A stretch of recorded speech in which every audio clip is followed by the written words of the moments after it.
The twin suns of Veltrax hung low in the orange sky as a line of sleek black shuttles descended toward the planetary embassy. The humans had come in peace, dressed in formal suits, calm faces, careful eyes watching every corner. The Galactic Council had called this meeting to avoid war, but deep inside tension crackled like static through the air. Ambassador Eli Voss stepped out first, tall, calm, and respected across the galaxy. He had stopped 3 wars with words alone, and today he believed peace was possible again. Behind him, his guards stayed alert, scanning the buildings, noting every strange motion from the alien security. Something didn't feel right, but orders were clear. Diplomacy first. The alien hosts welcomed them with cold smiles, their eyes unreadable. The courtyard was too quiet, too clean, no press, no drones, no civilians, just soldiers lining the walls and the council delegates waiting by the grand staircase. Still, Voss raised his hand in peace and walked forward. At that moment, everything changed. A sharp, high-pitched sound cut through the silence, then a flash, then blood. Ambassador Voss stumbled forward, a dark hole smoking in the center of his chest. He gasped, eyes wide as he collapsed onto the cold stone steps. Chaos exploded. "Sniper!" someone shouted. Human guards pulled their weapons, looking for the shooter, but no one was there. The blast had come from far, too far to see. Alien guards moved slowly, too slowly. Some even smiled as if they expected this. Human soldiers formed, a shield around the body, their fingers trembling, trying to revive Voss, but it was too late. He was dead. Murdered in the open in front of the council. One of the alien delegates stepped forward, his voice cold. "This is a tragedy," he said. "We will investigate." The lead human officer barked, "We're leaving now." As the humans backed into their shuttle, lasers suddenly fired toward them. Someone was trying to trap them, but the guards fought back, taking cover, returning fire. 2 humans fell, but the others reached the shuttle and took off into the sky, hearts burning with fury. Back on Earth, news of the assassination spread like wildfire. Images of Voss lying on the embassy steps filled every screen. People screamed in the streets. Governments called emergency meetings. The Galactic Council tried to calm things, saying it was the work of a lone extremist. But the humans knew better. They saw the hesitation in the alien guards, the delay in response, the fake shock on the Council's faces.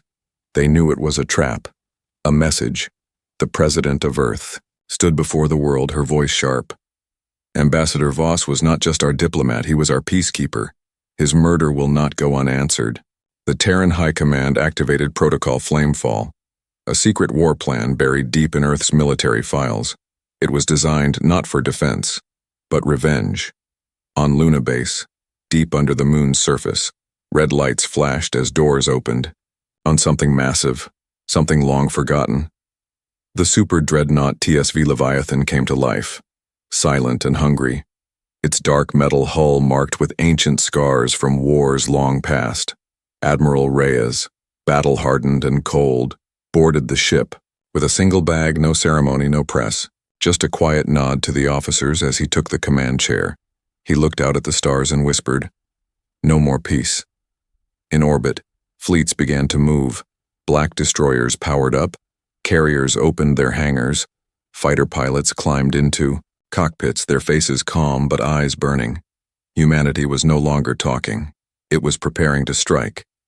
Earth sent a final message to the Galactic Council. Only 6 words. "You drew first blood. Remember that." The Council replied with silence. No apology, no explanation, no justice. In deep space, sensors blinked red. Alien fleets were moving, gathering, closing in on human space, but they didn't know what was coming. They didn't know about Leviathan. They didn't know about Reyes. They didn't know what humans become when you kill one of their own. War had begun, not a war of words or trade disputes, but a war of flame and steel, of void and vengeance, and this time, the stars would burn. The black hangar doors of Luna Base began to open slowly, revealing something massive hidden under the surface of Earth's moon for decades. The super dreadnought TSV Leviathan rested in the darkness like a sleeping giant, longer than any Earth city block, its hull layered in armor too thick for even plasma to crack. It had not moved in 30 years, built in secret, improved in silence, never shown to the galaxy. It was Earth's answer to a future threat they always knew would come, and now that moment had arrived. Admiral Reyes stood on the platform wearing a dark fleet uniform with silver stripes on his shoulders. His face was cold, carved by years of war, the kind of man who didn't flinch when a planet burned. He had seen too many good men die, and now his mission was simple: make the enemy pay. As the loading crew finished final checks, Reyes gave one nod, no speech, no smile, just the signal to begin. Leviathan's core reactor hummed to life. The floor vibrated beneath their boots, and the deep growl of fusion engines echoed through the metal halls. Crew members rushed into place, engineers monitoring systems, pilots sliding into control pods, gunners locking in their stations. Above the command deck, the Terran flag flickered on the screens. Black background, burning silver star at the center. As Leviathan rose from the moon's surface, its shadow swallowed the stars. Satellites captured the image and sent it across Earth in seconds. People everywhere stared at their screens, speechless. Humanity had just shown its teeth. Meanwhile, far above the colony world of Zephyr 9, the alien Varnak fleet was gathering in silence. Their ships were sleek, curved, glowing with biolight designed for speed and stealth. They thought they were ready. They thought they were fast enough to strike human borders before Earth could react. They didn't know Leviathan had already left the moon. On the bridge of Leviathan, Reyes looked over the tactical map. Red dots showed the alien movements, his voice calm as he gave the command. Intercept them at Orion's edge.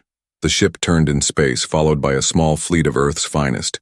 2 carriers, 3 destroyers, 10 frigates, all built for one thing now: war.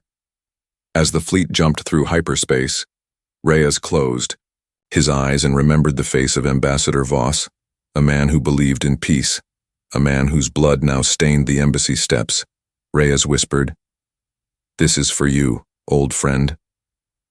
The fleet emerged near the Orion trade corridor, a quiet region, filled with transport lanes, mining stations, and civilian cargo ships. But today, it became the first battlefield of the new war. Leviathan's sensors picked up the Varnak ships hiding behind asteroids. They thought they were invisible. They thought they were clever. They were wrong. "Arm the railguns," Reyes ordered. "Full spread."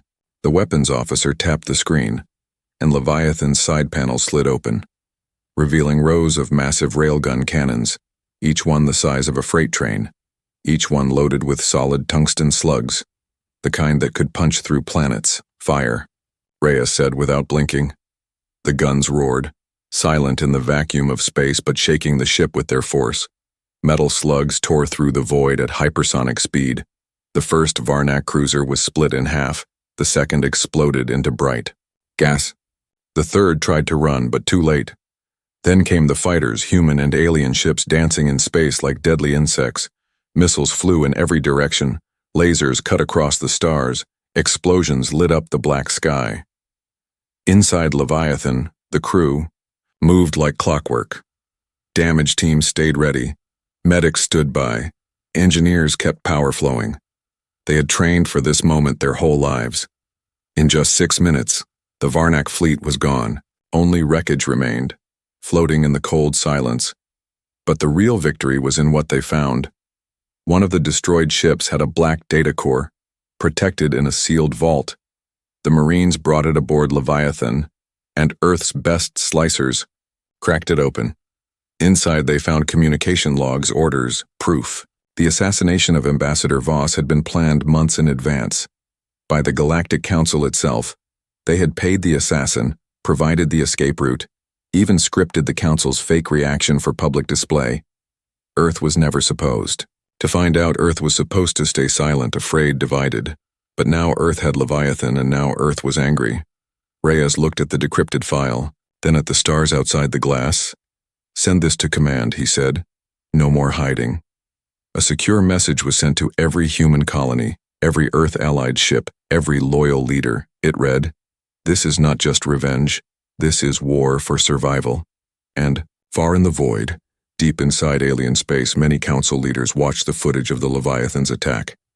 They had thought humans would cry, retreat, maybe beg. But what they saw now chilled them to their bones. The humans were coming, and they were bringing fire. The wreckage still floated in the black silence of Orion's edge. Twisted alien steel, burning escape pods, and drifting bodies surrounded the human fleet like broken bones in space. Engineers aboard the Leviathan worked without sleep, scanning every scrap for clues, every chip for more proof. Deep inside the Leviathan's war room, Admiral Reyes stood before the glowing holotable, watching the decrypted alien logs play on loop, voice transmissions, orders marked classified, conversations between council leaders, cold voices, agreeing to the assassination of Ambassador Voss. It's not just one race, Reyes muttered. They all knew. Captain Layla Hurst stepped closer, her uniform still marked with ash from the last skirmish. Sir, this isn't just about revenge anymore, she said quietly. This is a declaration of extermination. Reyes nodded once, slow and hard. Then we answer in kind. The fleet was rearmed and regrouped. New orders were transmitted to every vessel. The target was now set. The alien base on the mining moon Velcor 6, a supply hub used by several council factions. It was far from the core worlds, but key to their deep space logistics. If humanity struck it down, the council would feel it, not in politics but in pain. As the fleet prepared for hyperspace jump, Reyes stood at the front of the Leviathan's command deck, watching the stars. You came for our peace, he said. Now you'll taste our fury. The jump began. Space. Bent around the ships, light stretched, and the blackness turned into a blur of motion. Then suddenly it snapped back to stillness, and there it was. Velcor 6, cold, gray, spinning slowly over a gas giant, its surface filled with towers, hangars, and fuel stations, orbiting it were. 30 council-aligned ships unaware that death had just arrived. No transmissions, Reyes ordered. No warning, no mercy. At his command, Leviathan launched its first strike. From under its hull, the Starfire bombers shot forward, silent and deadly, their bodies black as night, leaving no trails, no signals. Within minutes, explosions danced across Velcor 6 like wildfire, fuel tanks ruptured, hangars collapsed, and orbital stations burst into flame. Council ships scrambled to respond, but it was too late. From the dark edge of the moon, Earth stealth frigates uncloaked and struck hard, disabling engines, cutting power, launching boarding pods. Humans swarmed the enemy ships like angry ghosts. Admiral Reyes watched it unfold. From his screen, his fingers resting gently on the command interface. They wanted chaos, he whispered. Let's show them how humans do it. On one of the alien ships, a desperate captain called for help. But there was no one left to answer. Their allies had fled, their fleets were scattered, and the humans showed no fear. Inside one of the burning hangars, Terran Marines found something strange. Locked inside a black vault was a half-complete hollow file. The title froze them in place. Operation Extinct Dawn. Final phase timeline. They uploaded the file and rushed it back to Leviathan. And when Reyes opened it, his face turned to stone. It was a step-by-step plan to eliminate the entire human race, not just through war, but by engineered diseases, trade blockades, targeted bombings of civilian colonies. The Council had not just wanted to kill Voss. They wanted to end Earth, everyone, everything. Reyes stood in silence for a long time, then gave one final order. Send it to Earth. All channels. Public broadcast. The message was raw, emotional, and terrifying. Every citizen on Earth, Mars, and the outer colonies saw it. The Council had planned humanity's extinction, and now, the war was not just justified, it was righteous. In response, something remarkable happened. Across every colony, humans volunteered for service, shipyards doubled production, old captains returned to duty, mercenaries pledged allegiance to Terra, and ex-allies rejoined Earth out of shame or fear. The Terran Unity Protocol was activated, something not used since the ancient Martian War, meaning all systems were now under one command. Admiral Reyes, he, had become more than a fleet commander. He was now the sword of humanity. On Velcor 6, the final alien station fell, and the humans left nothing behind, only fire and silence. But even as the fleet returned to deep space, scouts reported something strange. A council fleet, 3 times larger than anything seen before, was forming beyond the Nebulan rift, gathering in secret, preparing for something massive. Reyes stood at the bridge again, his eyes calm but his voice sharp. "They're calling in their legions," he said. Captain Hurst looked over the tactical map. "What do we do now?" she asked. Reyes turned toward the stars, voice like iron. "We remind them why humans were the last ones you should ever betray." And with that, the Leviathan changed course, engines roaring like thunder, toward the rift, toward the unknown, toward the next fire. The stars beyond the Nebulan rift were quiet, too quiet. The rift was a region filled with thick clouds of charged particles, making it impossible to scan or jump safely. No one crossed it without losing ships. It was the perfect place to hide something dangerous. And that's exactly where the Council's superfleet was forming. Inside the Leviathan's command deck, red lights blinked slowly. Satellite drones sent by stealth frigates had returned damaged, but one survived long enough to show blurry images. Hundreds of Council ships, dreadnoughts, carriers, and unknown models, all gathering inside the rift. Captain Hurst leaned in, eyes wide. "That's not a defense force," she said. "That's an invasion fleet." Admiral Reyes nodded slowly. "They plan to strike Earth from the rift," he said, "where we can't see them coming." He stood still for a moment, then spoke a name that made everyone around him turn their heads. "Project Black Echo," he said. The crew looked at each other, some unsure, some scared. It was a mission hidden in old files, never used, too risky, too costly. It meant sending a special operations team deep into the rift, with no backup. Reyes opened the mission vault, and inside was the name of one man already waiting for this call. Commander Jax Monroe, leader of the Phantom Squad, Earth's deadliest covert unit. He had once disabled an alien war cruiser alone, with only a breathing mask and a knife, now older, more scarred and more dangerous. He stood quietly as Reyes briefed him in a secure chamber. "You and your squad will enter the rift," Reyes said. "Find the Council's command ship, plant the disruptor beacon, and extract without getting caught," Jack smiled. "And if we do get caught," Reyes answered, "then make sure they remember who came knocking." The Phantom Squad boarded a small stealth cruiser, black as oil and cold as death. No name on its side, no lights, no signal. It slid into the dark like a ghost, leaving no trace behind. Hours passed, then days. Leviathan held position at the rift's edge, waiting for word, tension growing with every minute. Reyes stared at the stars, wondering if he had sent them to die. Inside the rift, visibility dropped to near zero. Strange static filled every screen. Navigation failed, but Jax and his team moved by memory, by instinct. Their ship crawled through dust clouds and magnetic storms, dodging enemy patrols, hiding under drifting asteroids. Finally, they saw it. The Council's flagship, a massive golden vessel shaped like a crescent moon, surrounded by glowing escort ships and defense towers. It hovered in the heart of the storm like a god watching from the sky. Jax whispered to his team, "We're in the lion's mouth." They suited up in void armor, silent and invisible, and launched from their ship using EVA thrusters, drifting across space with no sound, no light, just cold breath and beating hearts. They landed on the Council ship's outer shell and moved like shadows, slicing into vents, crawling through walls, disabling sensors. They reached the core chamber after 2 hours, and there, they saw what Earth feared most. Inside the chamber sat tactical maps of Earth, plans to hit Mars, destroy the moon base, block Earth's sun with orbital mirrors to freeze the planet. One screen showed a countdown.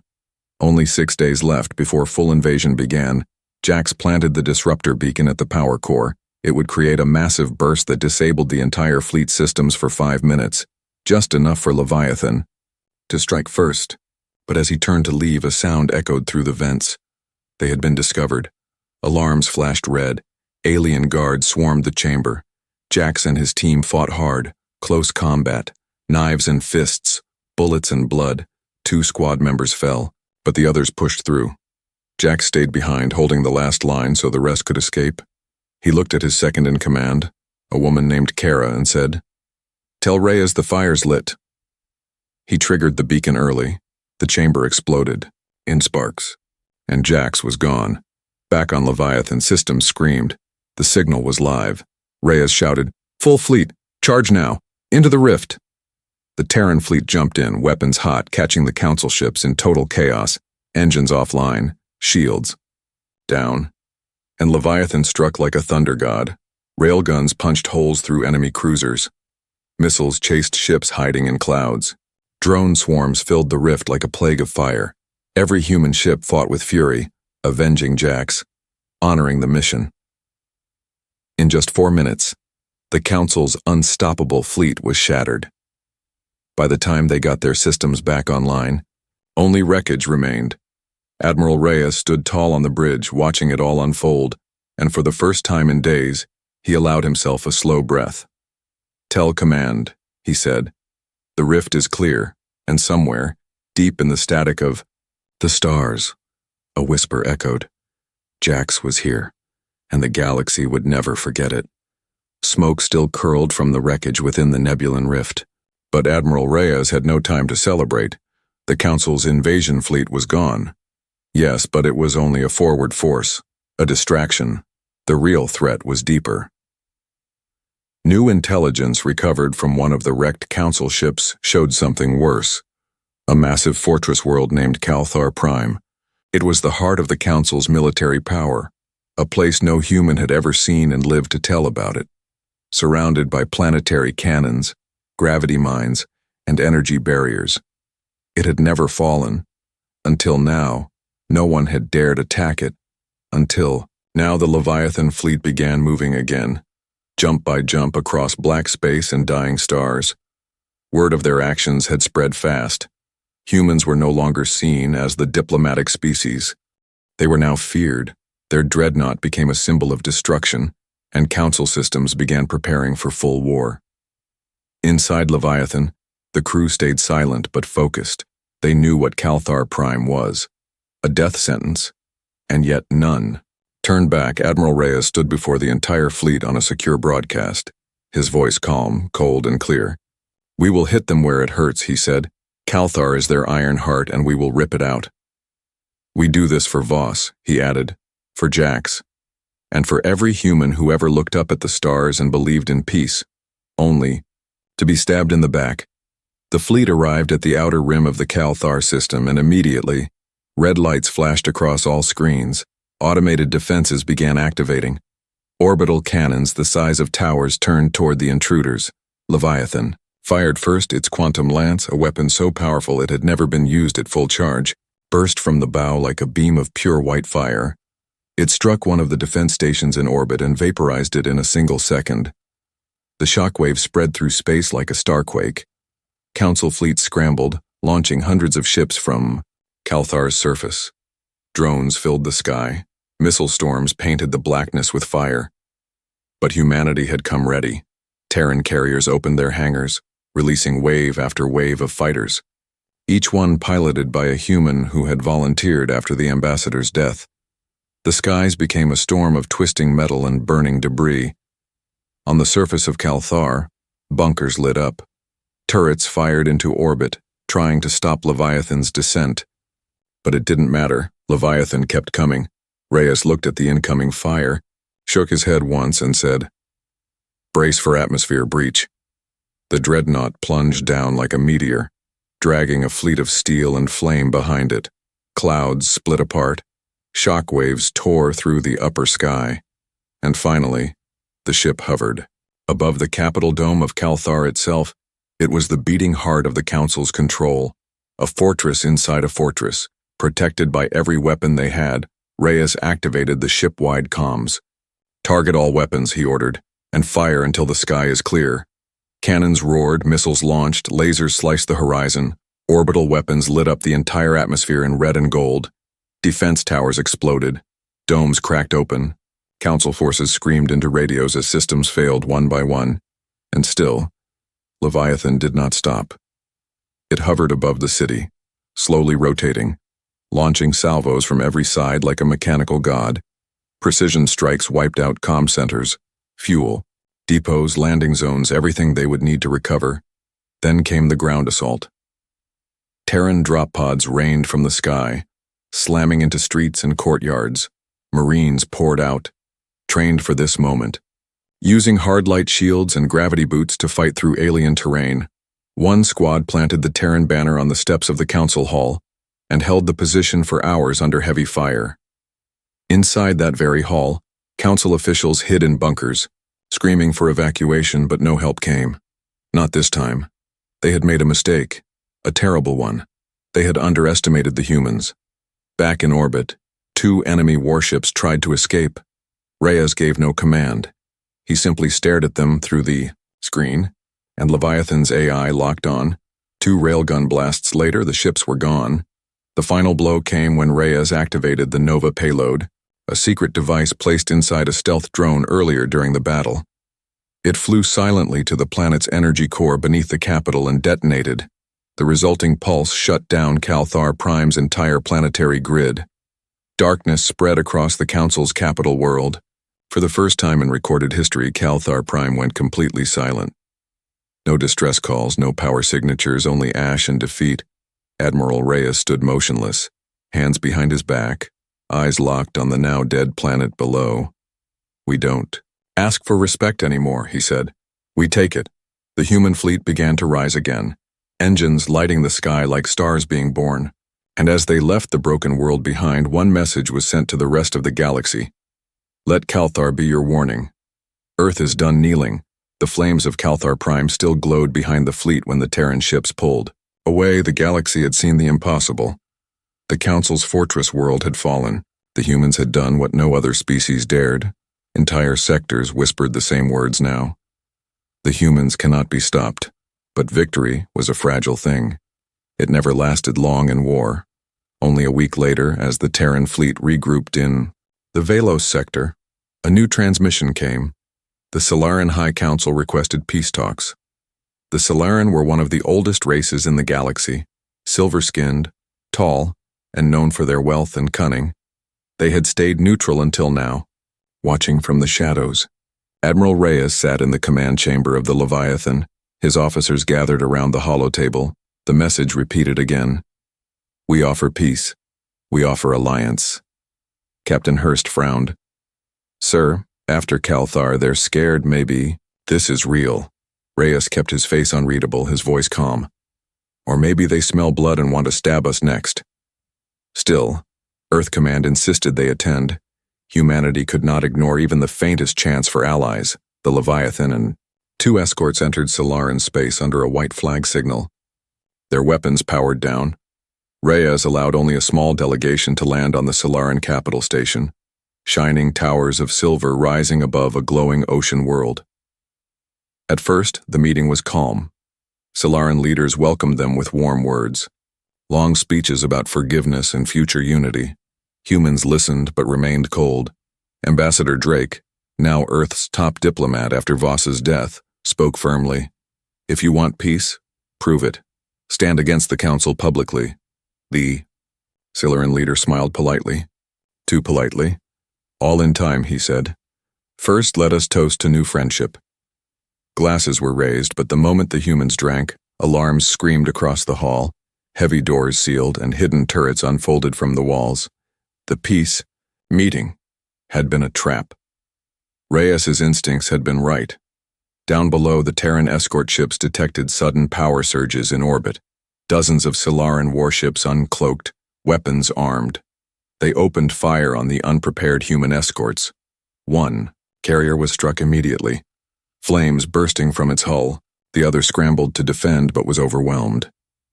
Inside the council hall, Ambassador Drake collapsed, poisoned. Human guards drew weapons, fighting through Solaran soldiers, the air filled with plasma bolts and smoke. They knew this had all been planned, a staged betrayal meant to break Earth's momentum. Back on Leviathan, red lights flashed. "Our escorts are under fire, the delegation is trapped." Reyes didn't hesitate. His voice thundered across the deck. "Full power. Shields up. Weapons hot. Tear them apart." Leviathan surged forward like a predator. Its cannons ignited the sky, blasting through the nearest Solaran destroyer with a railgun strike so strong it split the ship in half. Fighters screamed out of its hangars, swarming enemy cruisers. Drones tore into enemy engines. Fire filled the void. Inside the Capitol Hall, Captain Hurst led the surviving humans through a collapsing corridor, carrying the wounded ambassador on her back. Alarms howled and the station shook under Leviathan's bombardment. Siluran guards tried to stop them, but the Terran Marines fought with rage, every step fueled by betrayal. Finally, they reached the extraction pad, a dropship waiting under heavy fire. 3 humans fell before they could board, but the rest launched skyward, escaping as the capital station cracked under Leviathan's orbital strikes. Reyes watched from the bridge as the dropship docked, his jaw like stone. "Lock targets," he said coldly. "No survivors." Leviathan's starfire. Missiles launched in perfect formation. Dozens of silver streaks cut across space, smashing into the station's towers, tearing its core apart. The Solaran capital burned, collapsing into the ocean below. Cities turned into boiling seas. Towers fell like broken glass. The betrayal had lasted less than an hour, but the price was high. 2 Terran ships lost. Dozens of Marines dead. Ambassador Drake gone. Reyes stood at the comm panel, his face hard as iron. He transmitted one final message to the galaxy. Earth offered peace, and we were poisoned. We offered alliance, and we were betrayed. From this moment, there are no more treaties, no more councils, no more forgiveness. He leaned closer, his voice low but sharp as a blade. Humanity does not negotiate with traitors. The message ended. Silence followed. Then whispers spread like wildfire through every system. The Solaran had played their hand and lost everything. The Terran fleet pulled away, Leviathan leading, its dark hull reflecting fire from the ruined Solaran world. Reyes did not smile, he did not celebrate. His eyes were locked on the stars ahead. If the Council thought betrayal would break humanity, they were wrong.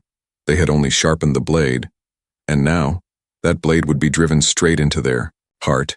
The ruins of the Solaran homeworld still glowed behind them when the Terran fleet regrouped. Silence filled the command deck of Leviathan. Everyone knew the betrayal had changed the war. The Council was no longer trying to frighten humanity. They were trying to erase it completely. Earth Command sent one final directive to Admiral Reyes. A codename whispered across encrypted channels. Operation Starfire Hammer. It was not a defensive plan. It was not a show of strength. It was the plan written in humanity's darkest hours, when they once feared extinction. Now it would be unleashed, against the very powers that had tried to crush them. Reyes stood before his officers, his voice carrying across the Leviathan like thunder. "We strike the Council directly," he said. "We take their heart, their fleets, their stations, their pride, and we burn it all." Cheers rose from the crew, not of joy but of rage, of hunger for vengeance. The Terran fleet expanded as reinforcements poured in. New carriers from Mars, fresh destroyers from the Titan shipyards, stealth frigates from Neptune's dark stations. Even old war veterans returned, captaining ships once retired. Humanity had never been so united. More than 200 Terran warships gathered under Leviathan's command, a storm of steel and fire. Their formation stretched across the stars. Like a wall of vengeance, the Council had their legions, but humanity now had something stronger. Unity, fury, and nothing left to lose. The fleet set course for the Council core systems, the home sector where the Council believed they were safe. The first target was Zorath 9, a fortress station orbiting a red giant. It was the central command hub for Council fleets, defended by 3 massive dreadnoughts, dozens of carriers, and endless swarms of fighters. The moment Leviathan arrived, alarms howled across Zorath space. The Council had not expected humanity to attack so soon. They thought Earth would wait, rebuild, maybe. Hesitate, they were wrong.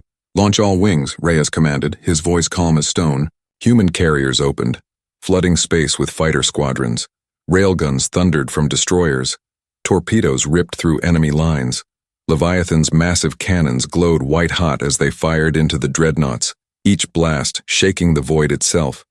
The battle was chaos. Swarms of alien fighters crashed against Terran squadrons. Missiles streaked across black space like shooting stars. Explosions painted the sky red and gold. Whole ships broke apart, their debris scattering like sparks from a forge. But humanity fought differently. Their tactics were unpredictable. born from a species that had learned survival through struggle, where the Council fought with numbers and rigid formations. Humans fought with trickery, speed, and sheer willpower. A group of Terran frigates feigned retreat, drawing alien carriers into a trap. Leviathan turned and unleashed its full broadside, vaporizing them in a single volley. On the flank, drone swarms hacked into enemy targeting systems, turning their own weapons against them. At the center, Leviathan's quantum lance pierced through the first Council dreadnought, cutting it clean in half. The second tried to flee, but Terran destroyers hunted it down, crippling its engines, leaving it burning and adrift. Reyes watched it all unfold from the command chair, his eyes cold. "Press forward," he ordered. "No survivors." Hours later, Zorath 9 was silent. The fortress station cracked and broken, its control towers ripped apart, its defense fleet gone. But the operation was not over. It had only just begun. Terran fleets split into waves, striking Council strongholds across the sector. One fleet burned the shipyards of Relcor, another shattered the orbital defenses of Athenos. Others raided supply convoys, collapsing entire trade networks. The galaxy shook under the assault. The Council panicked, scrambling to hold ground, but everywhere they turned, the humans were already there, striking fast, striking hard like wolves tearing apart a wounded beast. Reyes transmitted one final message to all Terran ships, a declaration that echoed across the stars. "This is the hammer of humanity," he said, "and we will not stop until every Council world lies in ruins." On Earth, billions watched the broadcasts, cheering through tears. For the first time in centuries, humanity was not on the defensive. They were the storm. But even as Zorath 9 burned, Leviathan's scanners picked up new signals. The Council was moving their remaining leaders to a single world. Virelon, a heavily fortified citadel planet at the center of the core. Captain Hurst turned toward Reyes, her voice tense. "If we take Virelon, the Council ends." Reyes stared at the glowing map, his jaw like iron.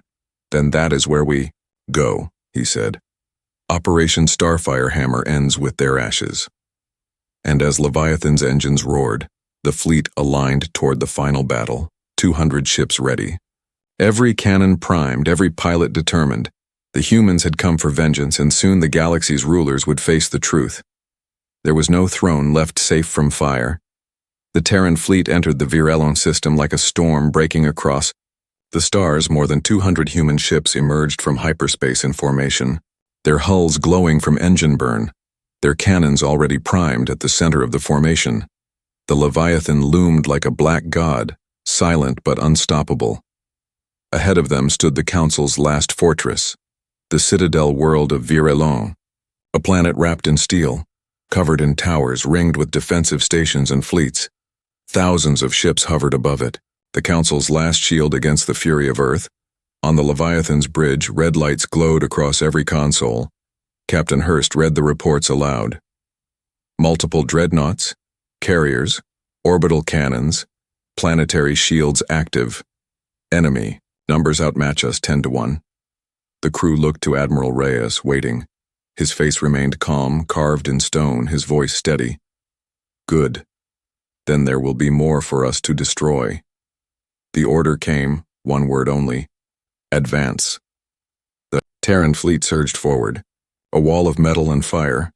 Enemy ships swarmed to meet them. The black of space turned into a sea of explosions. Fighters tangled like swarms of hornets. Dreadnoughts traded blows with thunderous blasts, and railguns fired streaks of light that tore holes through enemy lines. Leviathan moved like a predator among prey. Every cannon firing, railguns splitting cruisers apart, missiles chasing enemy frigates until they vanished in flame. Its quantum lance tore straight through a Council carrier, cutting it in half with a single blast. But Virelon's defenses were vast. Planetary cannons lit up the void. Energy beams sliced through Terran ships. One destroyer exploded, then another. Human pilots screamed into comms but fought until their last breath. This was the price of vengeance. Admiral Reyes leaned forward in his command chair, eyes locked on the burning world ahead. "Bring us closer," he ordered. "We finish this with fire." As Leviathan pushed through the battlefield, Terran frigates darted around it, disabling council stations. Fighters cleared paths through endless swarms. Drop pods launched toward Virelon's surface. Marines ready to storm the citadel itself. Inside the council chamber on the planet, alien leaders huddled in fear, their voices trembling. They had once laughed at humanity, called them weak, naive, small. Now their fleets burned, their strongholds shattered, and the humans were here, above their very heads. One elder whispered, "Perhaps we should surrender." Another snarled, "No, we cannot bow to them, they are nothing but savages." But then the sky shook and the ground itself trembled. Leviathan had entered the planet's upper atmosphere, its cannons firing down like judgment. Defense towers melted, citadel. Walls crumbled, and the alien leaders knew the end had come. Back on Leviathan, Captain Hurst looked at Reyes, her voice quiet. "Sir, if we strike the council chamber now, there will be no one left to fight. The war ends here." Reyes did not blink, did not hesitate. "Lock the lance." The quantum lance charged, glowing brighter than the sun. The crew held their breath. The council's last fortress lay beneath them. A final message was transmitted to the council leaders, a voice cold and sharp as steel. "This is Admiral Reyes of Terra. You murdered our diplomat. You betrayed our trust. You tried to erase our people. Today your reign ends. Surrender, or be erased from the stars." Silence followed. No reply. No surrender, only fear. Reyes gave the order. "Fire." The lance unleashed its fury. A beam of pure energy struck the citadel, vaporizing its towers, shattering its walls, turning the council chamber into molten ash in seconds. The leaders who once mocked humanity were gone, erased in an instant. The Terran Marines landed soon. After, sweeping through the ruins, no resistance remained. The planet's defenses had collapsed. The council was dead. Across the galaxy, the message spread faster than light.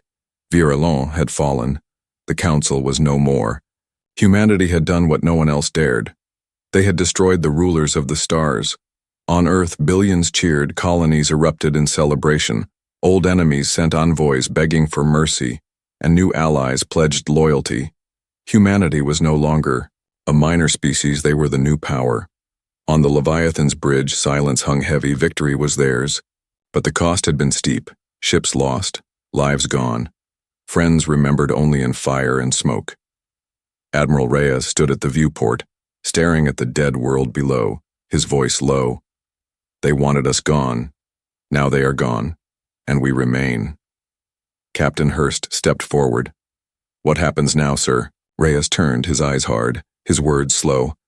"Now the galaxy learns what it means to live in a universe where humanity stands unbroken." Outside, the Terran fleet hovered above the ruins of Virelon, banners raised, engines burning. Ready for whatever came next. The war was over, but the stars would never forget the day Earth rose from ashes, the day humanity's vengeance became legend.